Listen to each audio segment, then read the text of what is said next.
own music. Okay. That would be the only stuff I could lip sync, though. You know what? You should do the lip sync battle. You would be so I know. awesome at I know. that. I know. I will eventually. I have kids. I know. Sheryl They Crow. cut into my social coolness, Tom. You know. What do they? How old are they, by the way? They're 6 and 9.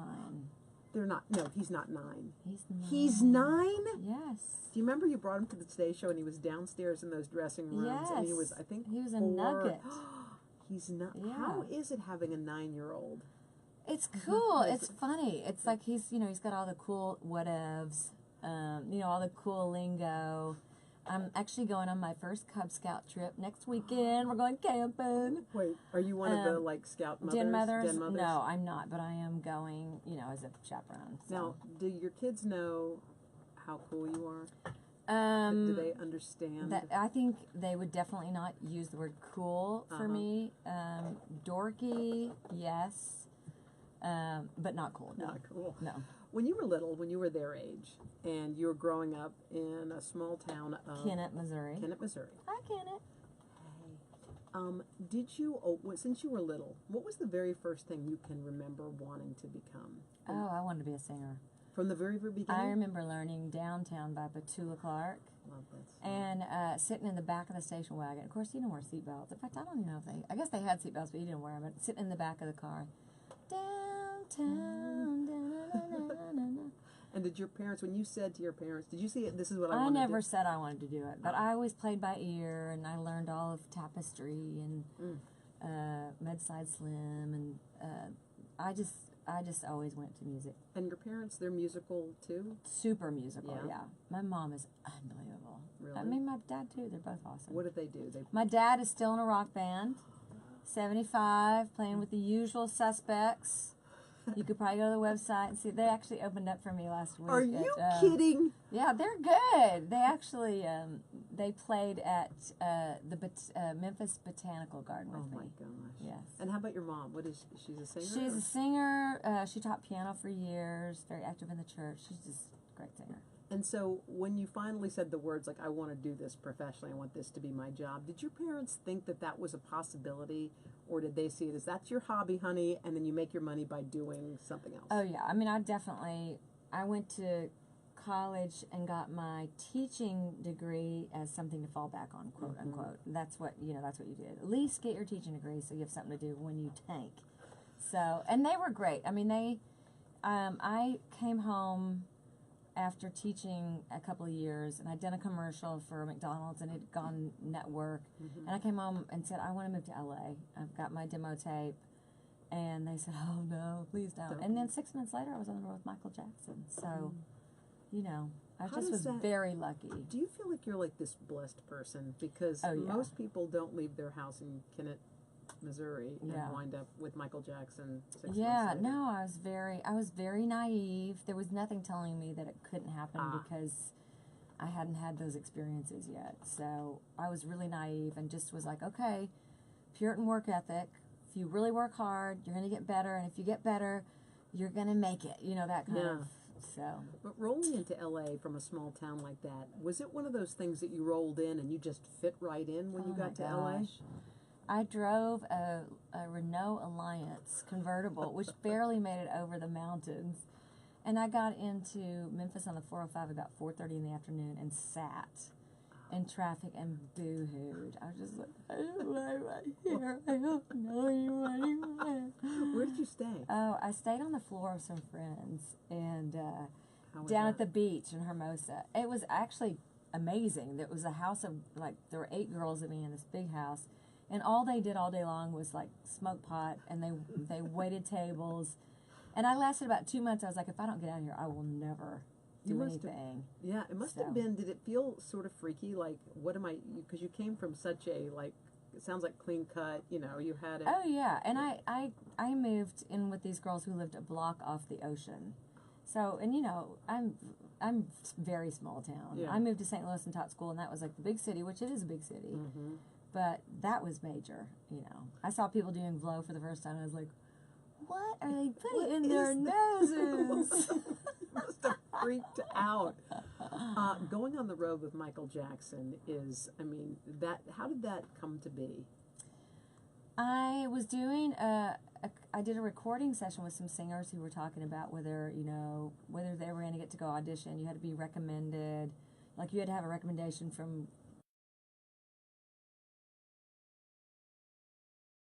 I just found out where it was, and I went, and they, I signed this clipboard, and I didn't have any references, but they let me come in, and I got it. Okay. If you're listening right now and you're listening to Sheryl Crow and you're wondering about, can I do something? I think the secret is if you know what the odds are, you probably won't try. Yeah, I mean, honestly, I thought, what do I have to lose? They could just send me home. So, but at least I tried. And I actually went and they didn't record anybody singing the first time. You just looked into a camera and I said, "Hi, Michael. My name's Sheryl Crow." I mean, I look like a teacher, I'm sure. I was like, "I'd really love to go on the road with you." And then they called me back and I sang and I got it. Gosh. Yeah. And your parents, did you call them up to tell them, hey, guess what? Yeah. I mean, they were in shock. They must have freaked. Were they Yeah. scared? You were going on the road? Yeah. I mean, Yeah. they never heard of that. But they're pretty savvy. I mean, my parents are, they were pretty very supportive. That So, is cool. Very yeah. cool. Well, obviously your career went gangbusters, and you've had so many. I mean, the hits. We were just, in fact, we were in here with Matt. And Holly. We were trying to pick which ones we loved, and we couldn't stop picking. Oh, that's It's so like one nice. after the next after the next. I love that always on your side. You know what I feel like? Thank you. Right when it starts, I feel like Aw. there's like a warm hand Aw. right here. Here we go. Oh. Like, Aw. And you know what I do when I hear it? what? I go like this.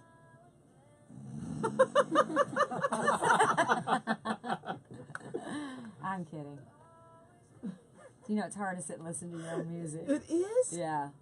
Are Like, you oh, I'd love to sing that again. Are you kidding? Is this the version that has Sting on it? No, I I love think the one so. that has Sting on Yeah, it. let's see if Yeah. this is the one.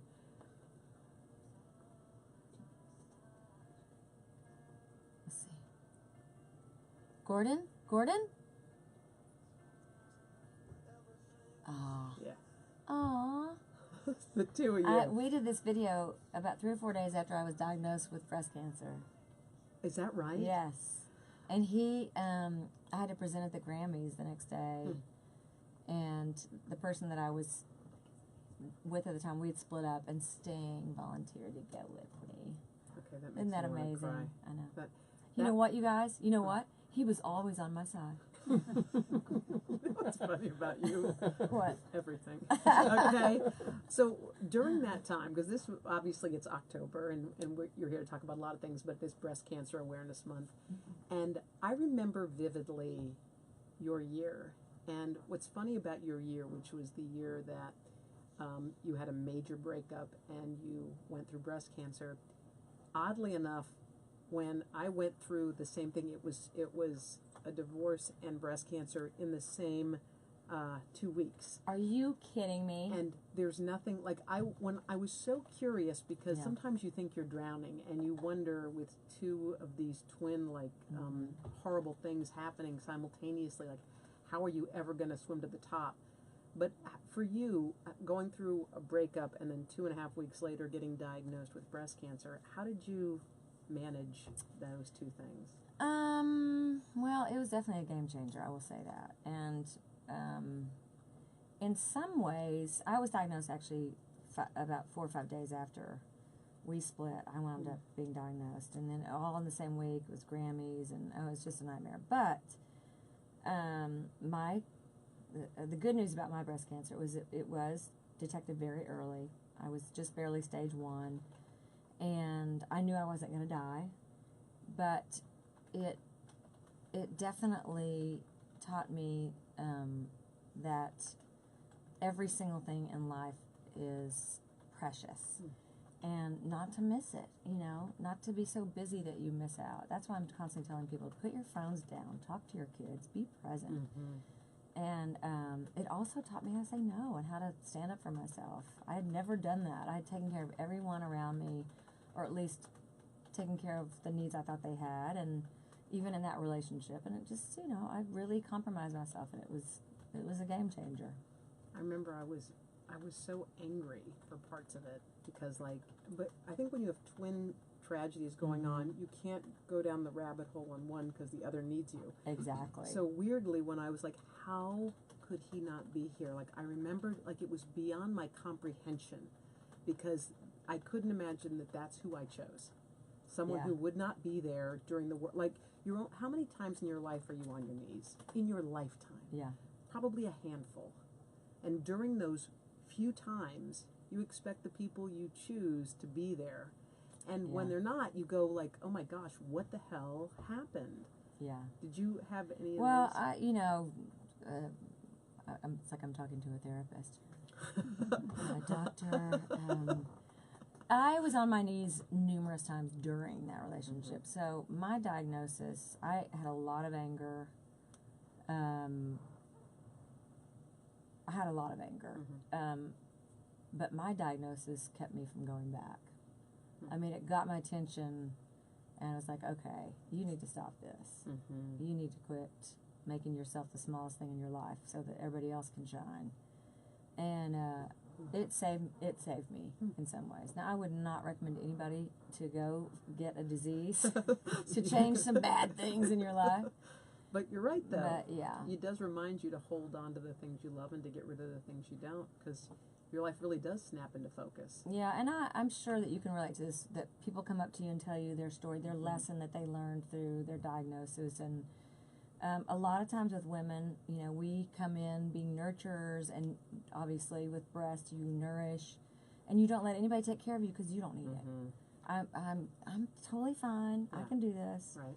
And a lot of people have come up to me and said, yeah, it's a real learning experience to let somebody else nurture you, and to also to say no. Say, I'm not going to do that even if it makes you unhappy. I just don't want to do it, and I'm going to put myself first. Right. Sheryl Crow is here. Did you worry that that feeling that you had those years ago would wear off? Yes. Yeah. Has In it? fact, I'm going through that now because Yeah. I've gotten myself into a cycle of taking care of people again, and but I kept my little tattoos. I didn't take them off because of that, the ones around my breast that lined me up with the machine, just so I would remind myself of that experience. And I wrote all about it, and I do go back and reflect now and again. And actually, right now I'm out talking about my relationship with Hologic. They have the Genius 3D mammogram. And just getting to sit and talk about that a little bit and take myself back into those days has reminded me of what all is involved in, beating Let's talk cancer. about that, the 3D mammography, because first of all, everybody hates a mammogram. Yeah. Okay, there's nobody I know that goes in there, and we always said a guy must have made this thing because look at this. It's Who like would ever choose this thing? The booby trap. So, a 3D mammography is first of all, it must save countless more lives. I can only imagine, just given the technology. Yeah, there's a really great, hopeful statistic in it that the 3D technology can diagnose 15 months earlier than the conventional 2D.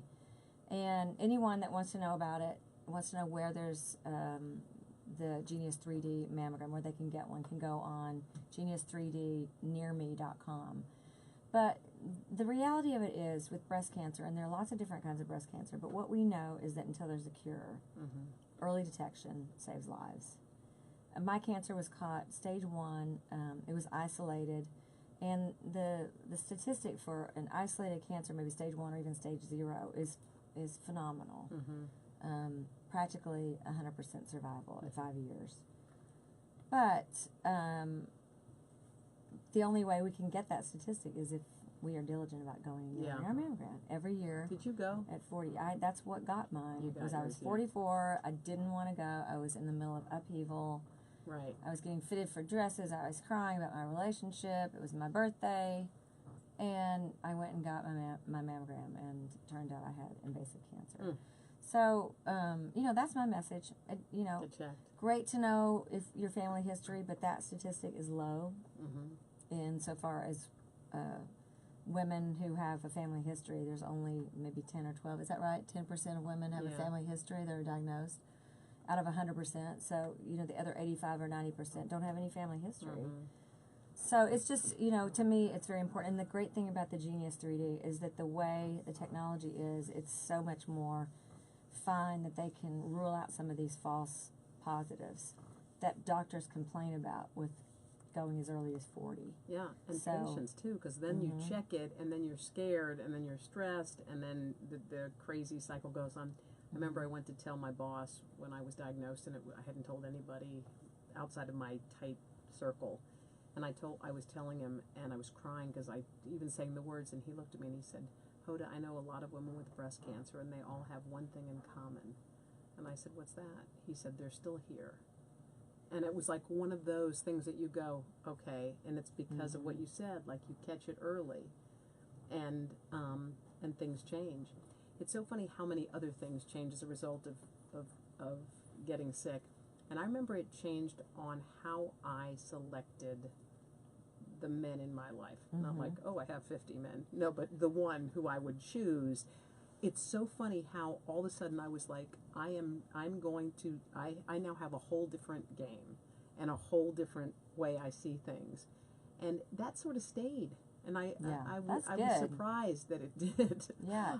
You're remarried? I'm not remarried, but I was just telling them that we're moving in, which I can't believe. I'm 52 and he's 57. That's fantastic. Can you imagine? We're like with tape measures. I keep looking at them going, this is happening. We're moving in. I love that. That's so great. And imagine I was afraid to tell my mom. I told her 2 weeks ago. I don't know why. I was like, hey, Mom. I was You're like living in sin.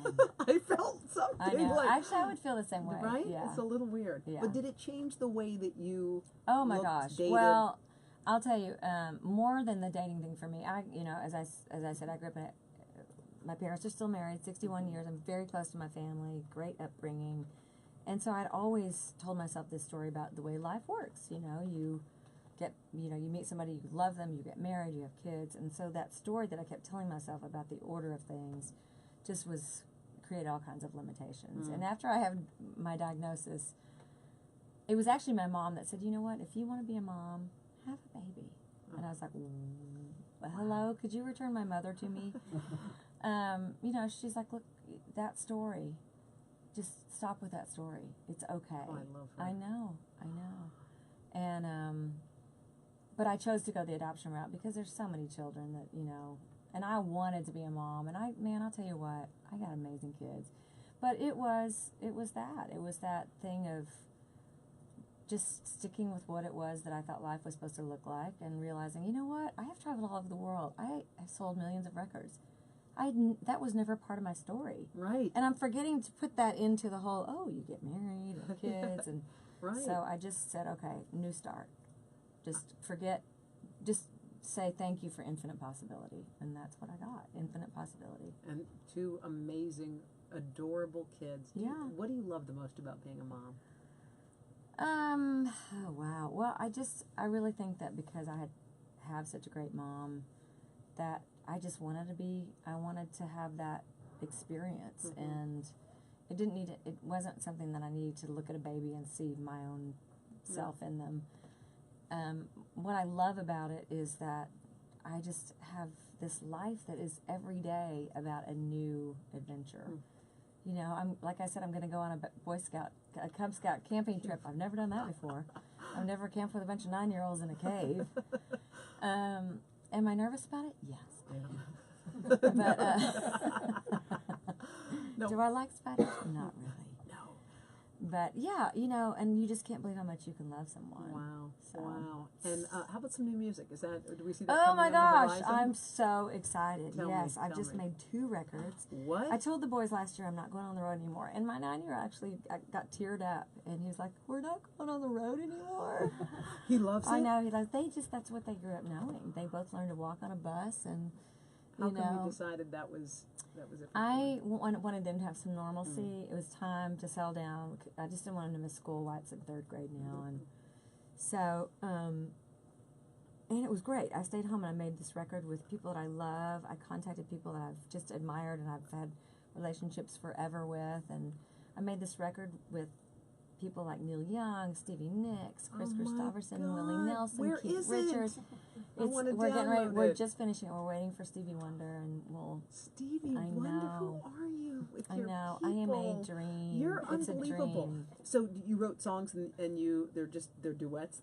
They're all originals? Yeah, some of them are, like I called Keith Richards and said, I want to do The Worst. It's one of my favorite songs. Would you do it with me? And he said, yes, that's, Oh my and gosh. so we did it. I wrote a song that was just perfect for Stevie and I. I didn't know what I was going to do with it, and then when this came up, I was like, maybe Stevie and I could do this song, Pretty Wrong. And so Waddy came and played on it, and Don Henley sang on this song that Neil Young played on, and so it was just a total project of love. I'm super proud of it. And then once we wound down with that, my songwriting buddy, Jeff Trott, who I wrote If It Makes You Happy, and Every Day's a Winding Road, and all these songs, he moved to Nashville, so we started writing and recording, and we made a record. Oh So, my God, we are so anxious. bada bing, bada boom. Bada bing, bada boom. You love Nashville, by the way? Love it. 10 years. It's not a great place. Do not move there. Everybody's moving there. Yes. It's like LA. Like we have like rush hour now. One of my dearest friends in the world lives there, and I go all the time. And every time I go, it's like It's awful. It's terrible. Do not move to Nashville. Are you so happy? I love it. I mean, it's like total normal, hey, Boy Scouts. It's normal, You've done it right. I mean, great. it's so funny when I listen to your life, and I just watched a 60 Minutes piece with you, and I watched you on with Diane Sawyer, and I just watched you through the years, and I was just thinking to myself, like, she's lived her life right.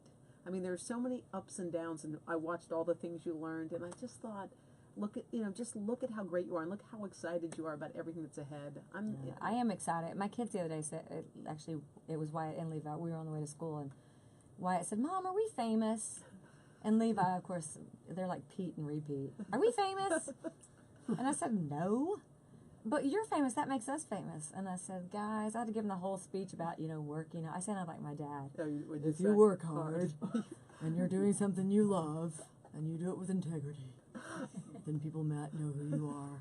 I was giving them the old, they were just like staring into space like, wah, wah. They were actually going,